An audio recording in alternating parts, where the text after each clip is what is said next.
Hi, in today's video, I'll show you how to change the font style on your Android phone. First, open the Settings app on your phone. Next, scroll down and tap Display.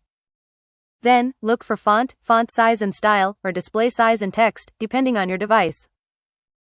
Tap Font Style to view the available font options. Browse through the list and select the font style you like. On some Android phones, you can also download additional fonts from the built-in store. After choosing your preferred font, tap Apply or simply go back if the changes are applied automatically.